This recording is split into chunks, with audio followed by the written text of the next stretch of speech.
ಅವಸರದಲ್ಲಿ ನಾವು ಓಡ್ ಬಂದದ್ದು ಹೌದು, ನಿಂತದ್ದು ಹೌದು, ನೋಡ್ತಾ ಇದ್ದದ್ದು ಹೌದು. ಆದ್ರೆ ಇದನ್ನು ನೋಡ್ತಾ ಇರುವಾಗ ಇದು ಸಾಮಾನ್ಯದ್ದಲ್ಲ ಮಾದಯ್ಯ. ನೋಡು. ನೋಡಿದ್ಯಾ? ಏನ ದೂರದಲ್ಲಿರುವಂತ ಪ್ರಾಣಿಯನ್ನ ಹತ್ತಿರದಿಂದ ನೋಡಬೇಕೆನ್ನುವಂತ ತವಕದಿಂದ ಮೂವರು ಸಾಗಿ ಬಂದವು. ನಾವಿದ್ದು ನೋಡ್ತಾ ಇದ್ದೇನೆ. ನೋಡಿದ್ಯಾ? ಕಾಡಿಗಧಿಪತಿ ಎಂಬ ಕಾಡಿಗೆ ಅಧಿಕವಾಗಿರುವಂತ ಕಾಡಿಗೆ ಅಧಿಪತಿ, ಕಾಡಿಗೆ ಅದೇ ವಧೆಯ ಎನ್ನುವಂತ ಪ್ರಾಣಿ ಯಾವುದೋ ಮಿತ್ರ? ನರಿ ಅಲ್ವಾ? ಎಲ್ಲ ಯಾವುದು? ಕಾಡಿಗೆ ಒಡೆಯ. ಕಾಡಿಗೆ ಒಡೆಯ ಯಾವುದು? ನರಿ. ನರಿ ನಿನ್ನ ಓದಿದ್ರೆ ಗೊತ್ತಾಗ್ತದೆ. ಮತ್ ನೀ ಹೇಳುವುದೇ ಬೇಡ, ನೀನೇ ದೊಡ್ಡ ನರಿ.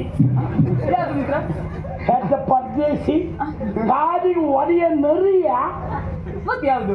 ನದಿಯೇ ಕಾಡಿಗೆ ಒಡೆಯ ಅಂತ ಆದ್ರೆ ಆ ಒಡಿನ ಮರ್ಯಾದೆ ಎಂತದ್ದು ಗೆಳೆಯ?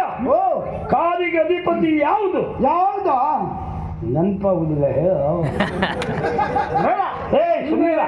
ನಂಗೆ ಗೊತ್ತುಂಟು, ಹಂಗೂ ಗೊತ್ತುಂಟು, ನೀ ಮಾತಾಡ್ಬೇಡ.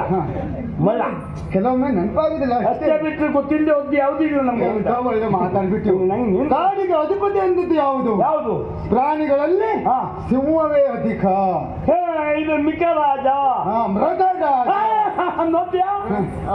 ಗೊತ್ತಿಲ್ಲ ಅಂತ ಅವನು ಹೇಳಿದ್ಮೇಲೆ ಹೌದಾ? ಅವನ ಮೃಗರಾಜ ಹೇಳಿದ್ದೆ ನಾನು. ಹೌದಾ?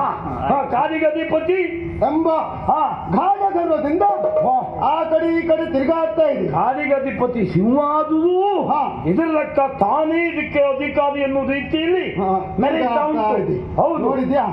ಹಾಗಿದ್ರೆ ಇದು ಸಾಮಾನ್ಯರ ಕುದುರೆ ಅಲ್ಲ. ಈ ದುರಗವನ್ನ ಬಿಟ್ಟವ್ರು ಯಾರಾಗಿರ್ಬೋದು?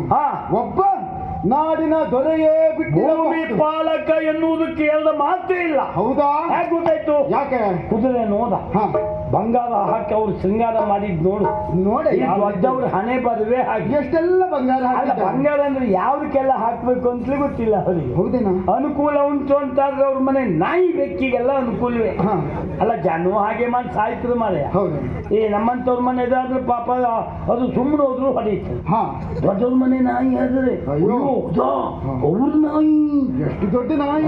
ನಾಯಿನೂ ದೊಡ್ಡದೆ, ಬರೀ ಅವರಷ್ಟೇ ಅಲ್ಲ ಎನ್ನುವುದಕ್ಕೆ ಸಾಕ್ಷಿ. ಹೀಗೆ ಹಾಗೆ ಬಂಗಾರ ಉಂಟು ಅಂತ ಆದ್ರೆ ಪಾಪ ಮನುಷ್ಯರಲ್ಲೇ ಬಂಗಾರ ಇಲ್ಲದೆ ಬರ್ಬಗ್ರಿ ಎಷ್ಟು ಜನ ಇಲ್ಲ. ಹೌದಪ್ಪ. ಅವ್ರಿಗೆ ದಾನ ಮಾಡ್ಬೋದಲ್ಲ. ಹೌದು ಇಲ್ಲ ಮಾರಯ್ಯ.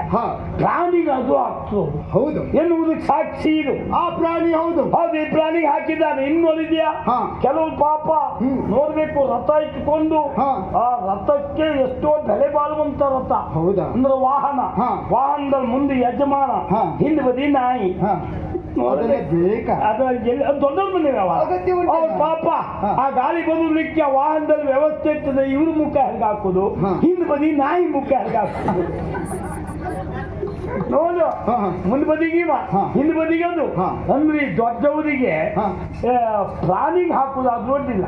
ಅದಕ್ಕೆ ಪಾಪ ತಾ ಬಂಗಾರ ಹಾಕೊಂಡಿದೆ ಅಂತ ಗೊತ್ತಾಗ್ತದ? ಗೊತ್ತಾಗುದಿಲ್ಲ. ಮೂಕ ಪ್ರಾಣಿಗೆಲ್ಲ ಏನು ಗೊತ್ತಾಗ್ತದೆ? ಬಂಗಾರ ಅದಕ್ಕೆ ಮಾವಾಸದ ತುಂದಬೇಕು ಬಿಟ್ಟರೆ ಬಂಗಾರ ಬೇಕಾ? ಅಗತ್ಯ ಇಲ್ವಾ? ಇವ್ರಿಗೆ ಹಾಗೆ ಭೂಮಿ ಪಾಲಾಗಿ ಕುದುರೆಗೆ ಹಾಕು ಬದಲು ನಮ್ಮಂತವ್ರು ಕುದುರಲ್ಲ ಆಗುದಿಲ್ಲ.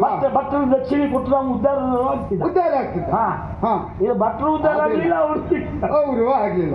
ಆದ್ರೆ ಅದ್ರ ಅಗತ್ಯ ನಮಗಿಲ್ವೇ? ನಮಗ ಹಾಗಿದ್ರೆ ನಮ್ಮ ಪ್ರಾರಬ್ಧ ಕೇಳ. ನಾವು ಗುರುಮಠದ ಜೀವನ ಹೇಗೆ ಅಂತ ನಂಗೆ ಗೊತ್ತಿಲ್ವಾ? ಮತ್ತೆ ನಮಗೆ ಬೇಕಾ? ನಮಗೆ ಬೇಡ ಅದಲ್ಲ. ಅದು ಕೊಡಬಹುದು, ಅದು ಕೊಡಬಹುದಲ್ಲ. ಅದು ಮಾಡುವುದಿಲ್ಲ. ಹೋಗ್ಲಿ. ಹಾಗಿದ್ರೆ ಭೂಮಿ ಪಾಲನ ಅಶ್ವಗಂಧ ಆಯ್ತು. ಆದ್ರೆ ಒಂದು ಏನು ನೋಡಿದ್ಯಾ ಗೆಳೆಯ? ಅದು ಬಂದು ಮಾಡಿದಾದ್ರೆ